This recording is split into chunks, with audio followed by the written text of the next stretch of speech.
The Mike Wagner Show is powered by Sonic Web Studios. If you're looking to start or upgrade your online presence, visit www.sonicwebstudios.com for all of your online needs. Sonic Web Studios specializes in custom web design, app development, social networking, search engine optimization, domain registration, email marketing, online stores, and more. Since our birth, we have been designing and developing immaculate websites and providing web solutions which are a cut above the rest. As a leading web designing enterprise, we have a team of extremely talented web designers who are well-focused and have the experience of working on multiple web developing platforms such as PHP, Magento, Custom WordPress, and more. Sonic Web Studios has been helping businesses of all kinds, whether big, small, established, or startup, impress their audiences with exemplary web solutions. We don't just create beautiful and functional websites. We give you a complete online solution with the main goal of enhancing your yearly revenues. We aim to give your business the online exposure and brand acknowledgement that will help you in achieving increased conversions leading to profitable sales.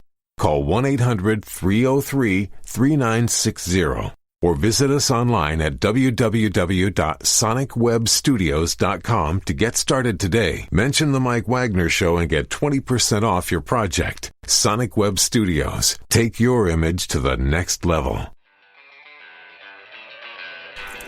It's now time for the Mike Wagner Show, powered by Sonic Web Studios.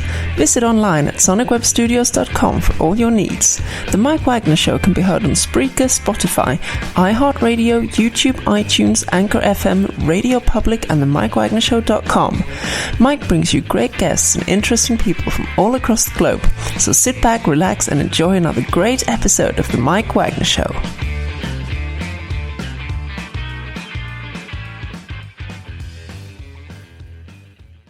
Hey everybody, it's Mike from the Mike Wagner Show, powered by Sonic Web Studios. Visit online at sonicwebstudios.com for all your needs. Looking for a professional website without breaking your budget? Sonic Web Studios is the answer. Sonic Web Studios offers fast, affordable custom web designs that blow the competition away. Call today at 1-800-303-3960. That's 1-800-303-3960. Or email to support@sonicwebstudios.com. Mention the Mike Wagner Show, get 10% off your first order. Sonic Web Studios, take your image to the next level. Also, the Mike Wagner Show can be heard on the MikeWagnerShow.com. You can check our Facebook page at facebook.com/the Mike Wagner Show. You can download and listen on Facebook, SoundCloud, Spreaker, Spotify, and iHeartRadio. Also on Anchor FM, Radio Public, iTunes, Google Play. Also over 25 podcast platforms. Take the Mike Wagner Show with you on any mobile device. Subscribe to the Mike Wagner Show on the YouTube channel and follow the Mike Wagner Show on Instagram and Twitter today. We're here with a wonderful gentleman who was born and raised in Los Angeles, lived for 30 years, now in Colorado Springs, and he's got a lot of tales to tell here in this special edition of the Mike Wagner Show. And he also has a book called You're an Author, Don't Get Hustled. So authors out there, you might want to pay attention. He was also a managing partner for quite some time with Vexillion Incorporated, does conceptual design, project development, marketing, sales, and more. And live, ladies and gentlemen, from the beautiful studios at Colorado Springs, spinning tales from the day, fish tales, tall tales, cat tales, whatever tales float your boat. Ladies and gentlemen, live from Colorado Springs, Wayne McFarland. Wayne, good morning, good afternoon, good evening. Thanks for joining us today. Mighty Mike, I'm delighted to be here. Been looking forward to it. Well, you got some great tales to spin as well, too, and I'm looking forward to that. So you author of the book Tales from the Day, which is available on Amazon and many other outlets. You also have a book called You're an Author, Don't Get Hustled, and you also worked as a managing partner for Vexillion Incorporated, just doing conceptual design, marketing, and a lot more. And, of course, you've got an interesting story to tell. Maybe you can share some tales with us. And before we get into all that, tell us how you first got started. Well, Mike, I got to tell you, we had a business, a software business, and my partner and I, also my wife, and we sold it not very long ago, and I've always loved to read. And so I started focusing on memoirs and biographies and so forth, and I read a lot of them in a short period of time, and Mike, I got to tell you, most memoirs really suck. They're usually what they do is they start out with somebody saying, "There I stood with a square jaw, a crooked smile, and straight teeth, and I looked at the mountains and said, 'There is my destiny.'" It doesn't happen like that. I read all these memoirs, and there's also this feeling that when people write this stuff, they seem to think that they need to pretend or portray that life was some planned start at point A and end up at point Z. Doesn't work like that either. Mm-hmm. So, and I read all this and I thought, what really happens is you go out in the woods with a bunch of guys and you rope a bear, or you blow town with a monkey, or you pitch a loan shark for an advertising contract. That's what happens. So I thought, well, I'll write about that. And came up with some tales, and I swear to you, they are all true. In fact, police departments now, when they, instead of a lie detector, they read one of my stories to a potential criminal and say, "Do you believe that?" And if they say yes, that's it. So that's how I got started. It was mainly a reaction to a lot of biographies and memoirs I read that I thought were just. There was a humorist who got in an airplane on his last day on Earth with a one-eyed pilot. Don't ever do that. But he opined one time that when you write down the things you should have done and leave out the things you did do, that's a memoir. And I think he kind of nailed it, So I decided, well, I'm going to write down the things we did do, as unlikely as they are. And each of the chapters and tales from the day, oh, God, there's a shameless plug, is complete in and of itself. In other words, as a start and a beginning. It's like a short story. And when I started doing that, Mike, the publishers and stuff were shrieking away. You don't do a memoir like that. That's gonna, it's gonna suck. And I said, memoirs already suck. And so I put together 27 different chapters, and we live in a 150 character world now. And so it got a pretty good response. And I also wanted to, I guess without saying so, say, look, you're not the only one who went out to drain the swamp and found yourself hip deep in alligators. I mean, it happens to all of us. Mm-hmm. So let's not pretend it doesn't, because it does. That's what life gives to you. So, so that's how I got started, I guess, with that part of my life. And I guess I have to remind myself, don't start a memoir yet. So I'll have to learn from you first. So I still got a ways to go, I'll tell you that. So well, I don't know totally what you've done, Mike, but I'm sure a blog would be a good chapter. I think it's the new local radio. Oh, there you go. That's a good one, too. I got 300 plus chapters as well, too, and tell you about sometime as well, too, over a cup of coffee. And what was that one moment that precisely influenced you into writing or doing Tales from the Day? It's the day of saying, hey, I'm going to do this once and for all. What was that one aha moment for you? Well, I would say it was when I got together with some old cronies of mine, and we were all involved with local radio, which is why I love podcasts and stuff now. Mm-hmm. And I told a story about pitching a loan shark for an advertising contract, and the hilarity that ensued from people who knew the business, like the business, was so great. I thought, I'll write this down, and someday when the contents of myself are in an urn that's about 6 inches high, somebody can read it and say, this guy sounded like he was completely nuts. Otherwise, another thing I think there was an aha moment. There was an truly anguished letter I read from a guy now passed away who was in the Merchant Marine during World War II. Mm-hmm. And he wrote it up, and he could not get it published. I don't know, maybe his writing was awful. I don't know. Who knows? Mm-hmm. But anyway, he wrote this anguished letter, and in it he said, what I'm so concerned about, he said, when I die, all of this dies. And there's some truth to that if you know people who are now gone and events that are now gone, when all of us are gone, that all dies as well. There's an African saying that when an older person dies, a library burns down. Mm-hmm. And I think there's a lot of truth to that. Mm-hmm. So I decided, crazy as it is, now's the time to go from, telling stories for free beer to writing them down and see if they have any traction. and I can see you've got some great stories to tell too. We'll talk about those, but first listen to the Mike Wagner Show at the MikeWagnerShow.com, powered by Sonic Web Studios. Visit online at SonicWebStudios.com for all your needs. Looking for a professional website without breaking your budget? Sonic Web Studios is the answer. Sonic Web Studios offers fast, affordable custom web designs at below the competition way. Call today at 1-800-303-3960. That's 1-800-303-3960. Or email to support at SonicWebStudios.com. Mention the Mike Wagner Show. Get 10% off your first order. Sonic Web Studios. Take your image to the next level. Also, the Mike Wagner Show can be heard on the MikeWagnerShow.com. You can check our Facebook page at Facebook.com/The Mike Wagner Show. You can download and listen on Facebook, SoundCloud, Spreaker, Spotify, and iHeartRadio.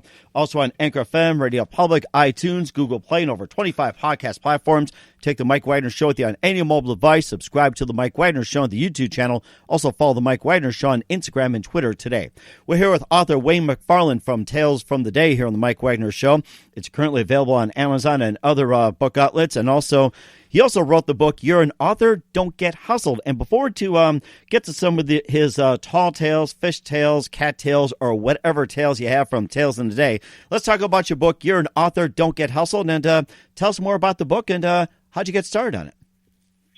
Well, I, over the years, have written my share of press releases and various things, but this is my first excursion into the minefield of authorship. Mm-hmm. And when I put out Tales from the Day, I originally had a publisher who turned out to be, let's just say, not exactly as represented. Mm. And so fired them and went out on my own and started selling some books.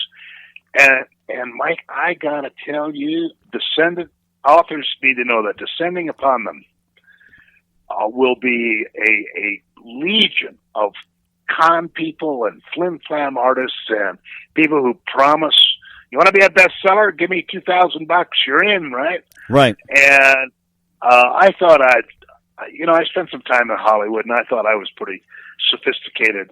And I gotta tell you, I got hammered. And, so I was talking to an outfit that's involved with publishing, and they asked me if I'd write a article about it, and the article turned into a book. And in it are all of the major scams and things to be careful of if you're a first-time or even not a first-time author and you're getting out there in the world. Everything from publishers and agents to self-publishing, all of it, and what to watch out for.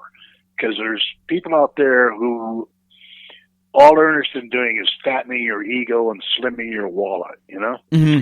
And it's easy to get hooked. And the reason it's easy, I think, Mike, is that authors, especially first-time authors, it's not only a part of yourself, but a lot of people have dreamed about being an author or putting out a book, maybe their whole life. And these folks use that to push the buttons and, a few $100 here, a few $100 there, $50 here, whatever it is. And pretty soon, you've been had. And so, the article got such a good response that, like I said, I expanded it into a book, which has been, it just hit the market really. And it's been pretty well received, which is nice. Mm-hmm. So that's up on Amazon as well. And also you talk about not getting hustled and also some of the do's and don'ts. And what are some of the do's of getting a book published and what are some of the don'ts when it comes to book publishing? Well, I'll start with the don'ts.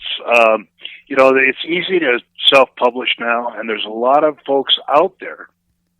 I'm not talking about big boys, but just people who say they're publishers and they're not publishers. They will talk about, oh, Mike, we loved your book, and they'll publish anything written by anybody with a pulse.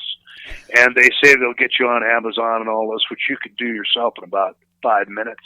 Mm-hmm. And then they tell you they're going to give you a free author's copy, one, which they get for free by cutting a deal with, Publish on Demand.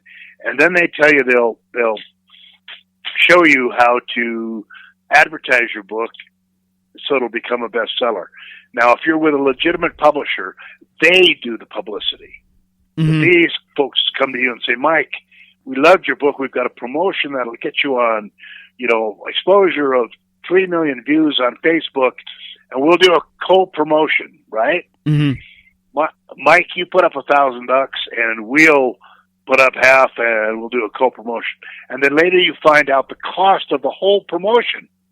Wow. Was, say, $800. Mm-hmm. So you've just paid for the whole thing, plus given a couple $100 to the con people. So, but what's going on? So, some of the do's are to really put in the work. Two that I would recommend to anybody: put in the work to send out your work to legitimate publishers, and there are lists out there that you can get. And then also really try and solicit an agent, because an agent's job is to sell books. They've got the contacts, and I don't mean one at a time. I mean, get your movie deals or whatever. And the one thing to remember about that is that now, with the world being so split up into interest groups, agents by and large specialize. They might specialize in young adult, they might specialize in romance, whatever. So if you've written a book about, piracy on the high seas, an agent who may be one of the best in the world, but specializes in romance novels, no matter how good your book is, they're not going to take it on. So don't take it personal, right? Right. And so that's one of the absolute do's. The other one that I would recommend is find people like, you, Mike, is there's no advertising that I would recommend more than what you and I are doing right now. Mm-hmm. And we're doing it as we speak, along with other podcasts as well, too. And that's great as well, too, getting some really good tips. And once again, where can we find You're an Author, Don't Get Hustled? Amazon, because Jeff Bezos needs the money. Jeff Bezos needs the money? I worry about him. He's got to struggle along on $1 trillion now he's worth. I mean, how are you going to pay the rent? Sometimes you wonder if he's going to pay rent to the United States. I guess that's a big question. So, and of course, he may go to a loan shark. You never know. And speaking of loan, never know. Yeah, and of course, speaking of loan sharks, let's talk about the day we pitched the loan shark. But first, listen to the Mike Wagner Show at themikewagnershow.com, powered by Sonic Web Studios. Visit online at sonicwebstudios.com for all your needs. Looking for a professional website without breaking your budget? Sonic Web Studios is the answer. Sonic Web Studios offers fast, affordable custom web designs at below the competition rate. Call today at 1-800-303-3960. That's 1-800-303-3960. Or email to support@sonicwebstudios.com. Mention the Mike Wagner Show. Get 10% off your first order. Sonic Web Studios. Take your image to the next level. Also, the Mike Wagner Show can be heard on the MikeWagnerShow.com. You can check our Facebook page at Facebook.com/The Mike Wagner Show. You can download and listen on Facebook, SoundCloud, Spreaker, Spotify, and iHeartRadio. Also on Anchor FM, Radio Public, iTunes, Google Play, Apple, over 25 podcast platforms. Take the Mike Wagner Show with you on any mobile device. Subscribe to the Mike Wagner Show on the YouTube channel. Also follow the Mike Wagner Show on Instagram and Twitter today.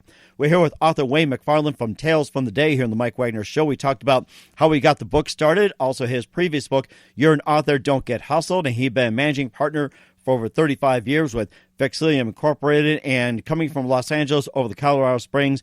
And we talked about some of the things like the do's and don'ts and how not to get had. And then one of the tales is about the day you guys pitched the loan sharks. So let's hear more about that. I love the idea of pitching loan sharks. Well, what happened was I met this guy. It's the old story. I knew a guy. I met this guy who now sadly has passed. But at the time he was kind of a legend in the radio business. And those were the days, Mike, when local radio, now they've all been bought out, but local radio stations were like a carnival. The owners were basically carny folk, and they never paid for anything. They trade everything. Mm-hmm. So if you want a vacation or you want a car, you'd call somebody and say, I'll trade you advertising time for the car or whatever. And they couldn't sell a time anyway, right? Mm-hmm. So anyway, this guy calls me up one day. He's a real character. He used to run a show, as an aside, a radio show called Music by Dead People. Music by Dead People? Oh, my God. I think you're giving me some ideas right now. Yeah. Well, it really worked. I mean, he would preface the songs by lurid descriptions of how the artist died, choked on a ham sandwich or whatever, and then play their music. And my people went crazy, screaming and yelling, and the reaction was so hostile. He then started a show called Because I'm the Owner. I'm the Owner. So people would call up and start shouting at him, and they say, well, how could you do such a thing? And they'd say, because I'm the owner. That was it. So anyway, he called me one day and he said, I've got this idea. And I thought, oh, God, here we go, He said, I just bought this radio station in Las Vegas, and it was a daytimer, which means the signal was strong during the day, and at night you couldn't hear it out of your bedroom, Uh-huh.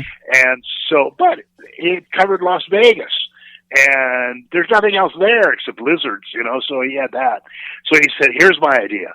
We are going to not take money for advertising. We're going to trade everything. We'll live like kings.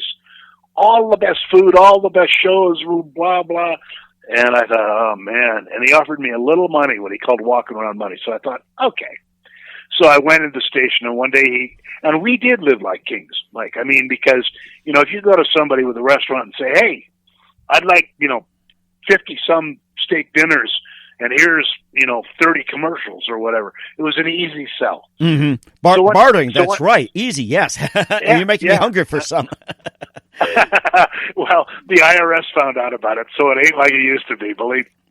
So one day he calls me in his office, and he says, we're out of money. And I thought, oh, well, there's a shocker. Well, we haven't been selling for cash.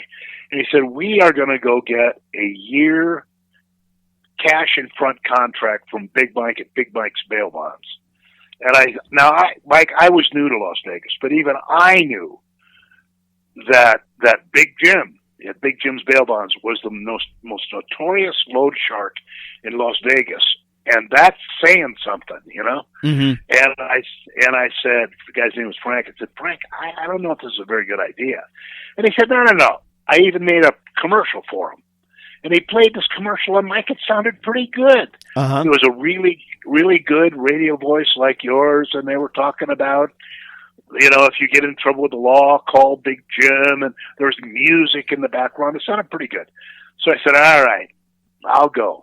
And we went down to Big Jim's, and we were let in the conference room of his bond company, and there he was with his son, Little Jim, who was reputed to be as mean as a rattlesnake. Uh-huh. So Little Jim starts in, he says, I don't even know why we're here. We're not going to buy any advertising for cash.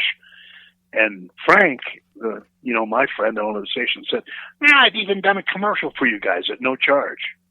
And the kid says, we don't want to hear any stupid. And Big Jim holds up his hand and he says, I want to hear it. Play it. So Frank pushes the button, and instead of the commercial he played for me, out came Frank's voice, backed with minor key organ music, and the dialogue went like this. Have you killed your wife? If you have money in the bank, here at Big Jim's bail bonds, we don't care. Have you hit your mom with an axe? If you have equity in real estate, here at Big Jim's, we don't care. And I got to tell you, the kid popped out of his chair like a gopher out of a hole and started screaming. And he stopped when he saw Big Jim was laughing so hard he's almost choking to death. And so when he calmed down, he looked at us and he said, now that took some sand. He said it was really stupid, but it took some sand. He said, okay, I'll buy your deal on 2 conditions. And my friend was, frantically uncapping his pen, and pushing the contract for it. And Frank said, what are the conditions? And Big Jim said, here are the 2 conditions. You give me that commercial on it. Better be the only copy. And you never run anything on the air unless I approve it first. And my friend, of course, said, yeah, fine, no problem. Year worth of advertising, cash in front on the mahogany, right? Uh-huh. So I thought Big Jim had demanded that commercial so he could destroy it. But I was told some years later that he played that thing at every party he went to right up until he went to jail. Oh, my goodness.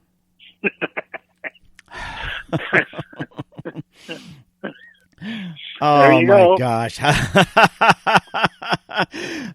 Pitching loan sharks. Don't you love that? Well, speaking of sharks, how about the day you guys went shark fishing in your underwear? So let's hear about that one, since we're on the shark tales. So, Well, it all started out of a guy pulling a knife in a bar in Trinidad. Now, that sounds a little exotic, but really I was there with a friend of mine who had been a runner on their Olympic team. He didn't win, but the guy could run. So anyway, we were on the island and we're screwing around. And one day we went and helped his grandmother, who used to be a grandee of the island in this huge plantation, kill a bunch of big jungle spiders that had invaded her home. mm-hmm. That was fun. Ooh. And after doing that, my friend Ron said, "Come on, I'm going to take you out for some beer." So we went to this little local bar, dirt floor, right? And we were in there, and my heritage is Scottish, and the island is mostly native African American, not African American, but they were imported from Africa. Same thing as here, big trade and whatever. So I stood out like a pig in britches, right? I mean, I was the outlier there. And this guy comes up to me and starts speaking to me in island patois, which is a combination of French and slang. And Mike, I mean, I'm from the Midwest, right? I didn't understand a word he said, but I understood it when he pulled out a big knife. I understood that. Uh-oh. And I thought, oh, God, here we are. I'm going to die in this little dirt bar in Trinidad. And I'm looking for a way to run out the window, jump out the window. And my friend comes up with a guy who turned out to be his uncle. And he knew the guy with the knife, and we ended up having a few drinks together, although I was never very comfortable. And my friend's uncle looked at me, and he could see I was kind of shaken up, and he said, "You need to come fishing with Ron and I tonight." And I said, "Sure, anything to get out of the bar, right?" Mm-hmm. So that night we walked through, it seemed like forever, the jungle down to the beach. And Ron's uncle said, "Okay, it's really unpleasant to walk back through the jungle because there's things that'll bite you on top of it with wet clothes. So take off your pants and shoes, and we'll do some fishing." And he gave me this line, like as big around as your little finger, and hooked a big hunk of raw meat on it. And we went out, walked down the surf, and threw out our lines, right? And I'm standing there, and suddenly it occurred to me that standing there in your underwear, fishing for sharks in the water with bloody meat on your hook was probably not the best idea. I thought we probably looked pretty tasty here, yeah. And so I'm backing off toward the beach, thinking, man, I really don't. This never happened in Minnesota. And all of a sudden, my friend's uncle, something hit his line and started pulling him out into the ocean, and we all grabbed it. And I think it was a moray eel. It was huge. Oh, my goodness. Big thing. Got on the beach and it was snapping, and they beat it to death with a rock. And we went back to the uncle's house, and he put it on the dining room table. I mean, same one we ate at, right? And drove a nail through its head, and then pulled its skin off, and it gave its all for our meal that night, which consisted of fried whatever it was, rum, and really nothing else. I remember it as a great evening, though, Mike, I got to tell you. Yes, I pledge never to watch Jaws again after shark fishing in underwear. Oh, my goodness. Yeah, it's a very bad idea. One thing I noticed about the various travels I've done, Mike, is that there's just something about the minute you get out of your own area, you'll do really stupid things that you'd never do at home. Uh-huh. Sure, take your pants off and wade in the surf with bloody meat. Yeah, great idea. Then again, what if your spouse, your wife was, out? It's like, what would they think? I guess that's another question. Yeah, exactly. Well, that was before I was married. I can tell you what she'd think about that now. But, yeah, I mean, it was just really yeah, all I could say is it was just really incredibly stupid. And so, had an episode that I read about in my book of running with the bulls before it was fashionable. Another really stupid thing that you do when you're out of your own area that you probably wouldn't do otherwise, Uh-huh. So that's, that's it. All I say is if you're going to travel somewhere, be sensible. Or how about the day that Johnny Cash hit on your wife? It's like, everybody's a fan of Johnny Cash, but Johnny Cash was hitting on your wife, and tell us more about that. Yeah, that was, I got to tell you, to this very day, and my wife and I have been married a long time, she will not tell me what he said to her.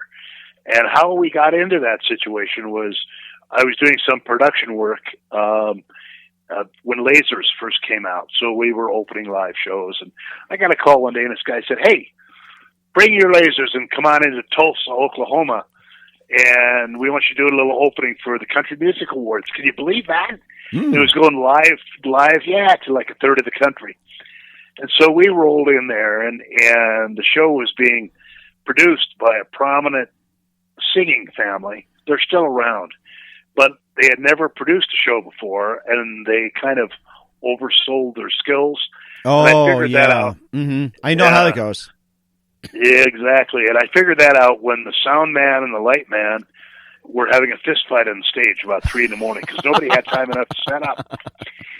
So anyway, we were first up. We ran the show, which was the only way we got away with it was setting off the fireworks and the lasers first, setting off the finale first. I mean, it was quite a disaster because we didn't have time to set up. And I, of course, after the show was over, thinking we just tanked in front of 10 million people, went to the backstage bar. I mean, what else could I do, right? Mm-hmm. And Gloria, who was getting her doctorate in molecular biology. Now, Mike, let me tell you something. It is true you can marry above your station. I am living proof. But to say that getting a PhD in molecular biology is a bit distant from the Country Music Awards, it's an understatement. So when I came out of the bar, here's this huge group of people standing around, respectfully silent in kind of a big circle. And in the middle of the circle is this big guy, tall guy, dressed all in black, and my wife. And I'm looking at this, and people started to drift away, so I apparently got at the end of it. And I went up to her, and I said, "What did he say to you?" And she just looked at me, kind of smiling, and said, "Oh, just a bunch of nonsense." and she would not tell me. So I kind of blinked at her, and I said, "Do you know who that was?" And she said, "No." "Who was it?" And I said, "That was Johnny Cash." And I swear to God, Mike, she looked at me totally serious. It was not sarcastic. She said, "Who's Johnny Cash?" He's the one that went to the Ring of Fire and walked the line. That's what he probably said to her, something like that. Probably. And I've told other people that I am convinced on the day when I'm rattling my last, my death rattle, at that moment, Gloria, my wife, will come in and say, "Now I'm going to tell you what he said to me." But I have been unable to pry it out of her, I swear to you. But then again, you also got saved by Mickey Mouse as well, too, since we're on that subject. It's like going from Johnny Cash, Loan Sharks, and Shark Underwear, and you fortunately got saved by Mickey Mouse. I love to hear this one. Well, when I first got to California, I wanted to try and break into something, and I was starving to death. I mean, really starving to death. And a friend of mine who I had known very vaguely in college, I'd hit up everybody I knew, Mike, for work or something, anything, and I couldn't get anything. And I took some comfort out of the fact my van had a mattress in it. I mean, I was really going broke, starving to death in California. So he calls me up one day, and he says, "Listen, I got a job running a spotlight on the Disney on Parade show, and the union doesn't have enough electricians. So I've got you an interview to work the one show as an electrician." And I said, "Electrician? What do you mean electrician? I don't know anything about being an electrician." He said, No, it's fine. Come on down. So I went down. There's this really guy who looks like he'd had his nose broken about 40 times, the union steward. Mm-hmm. And he said, "Oh, you're here for the electrician slot?" And I said, "Yeah, but I don't know anything about being an electrician." He said, "So you can plug a plug into a socket, right?" I said, "Yeah, I can do that." He said, "Okay, you're hired." So what my job was, Mike, was to walk out behind the sets and plug a plug into the floor so the set would light up, and also to light up the costumes by plugging the batteries in. Uh-huh. That was it. That's what I did. So anyway, when I was there the first day, so the show saved me. Disney on Parade, and the first day I was there, the curtains had to be pulled by hand. One of them was motorized one, and I noticed this lump in the curtains that was making strange noises. And I went to stage manager and I said, "What's that in the curtains?" And he said, "Oh, that's the creature." I said, "The creature?" Yeah. And he said, "Yeah, it was the son of a union guy, which meant he was, would always get work. And he lived with his mom, and he was a pretty strange character. And so I got him out of the curtain. I think he was wrecked. And for some reason, we got to be pretty good friends. And really, it was through him that he was the agent of Mickey Mouse. He did two things. One day after we got to be friends, he took me to this bar, and as it turns out, he was on now this is a guy who cut his own hair with scissors, grab a hunk of it and then cut it. Mm-hmm. I mean, he one day took me to this bar, and it turned out he was on a first name basis with Miss Nude America. Oh, my goodness. goodness. That happen? Yeah. He never explained to me how that came about. Talk about the naked truth with Miss Nude America. Yeah. And they seemed to be quite affectionate, and I thought, man, what am I missing, right? I couldn't get a date with a gun. And as the show was ending, those of us who weren't in the union, we didn't have another job. And so the creature started badgering me to give him my resume. Now, I didn't have much of a resume. It was a pretty good example of my first creative writing. And I thought, what's this guy going to do for me? I mean, the only contact he's got is Miss Nude America. I mean, okay. But finally, I gave him my resume, right? Mm-hmm. So on the day they were going to throw me out of my apartment, they cut the phone off. They were going to cut it off that day. And electricity, I mean, I was really down for the count. The phone rings, right? And I wasn't going to answer it, but I thought, well, the phone company probably wouldn't be calling to tell me they were shutting off the phone. So I picked up the phone, and this guy said, "Hey, my name is thus and such, and I'm with the University of California, and we need a writer, and I have your resume, and we got a job open if you want it." And I looked at the phone, and I thought, who's this guy? I mean, what? And as it turns out, the creature had gone home, and as I say, he lived with his mom, and he put my resume on the kitchen table, and she was in the PR department that headed up all of the university system. Wow. And she thought he'd left it for her. Oh, she went to a meeting. Yeah. And she took it to a meeting where they announced job openings and said, "Hey, I got this great writer guy, and I got a job with them." It saved me. So, my job with Disney on Parade and Mickey Mouse saved me. After that, I got involved with the media and writing and public relations and all that. It was just the weirdest thing. Like, that's how life happens to you.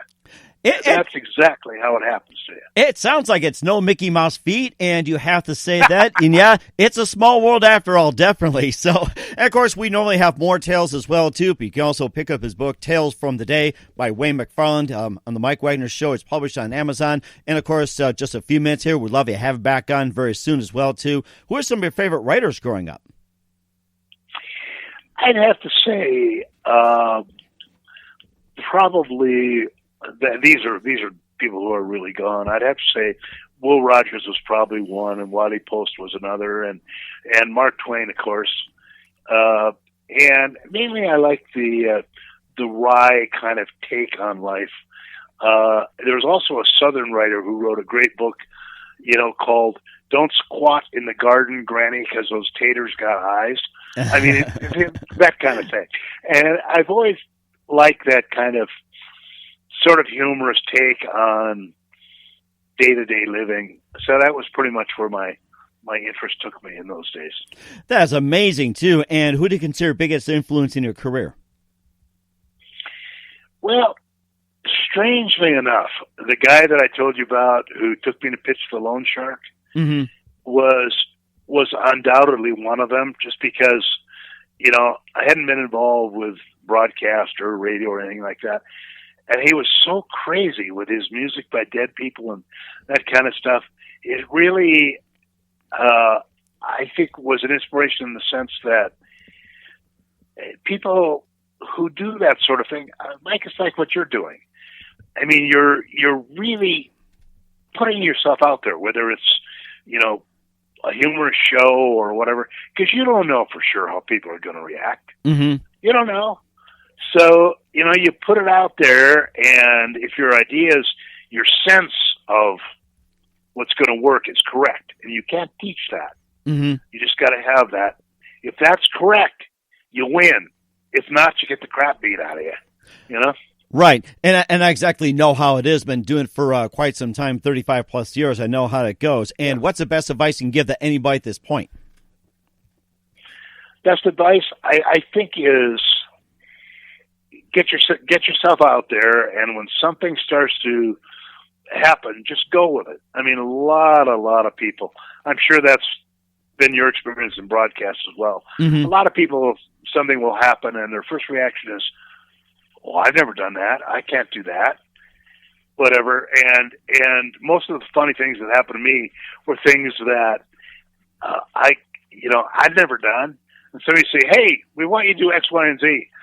I'd say, "Sure. What could possibly go wrong?"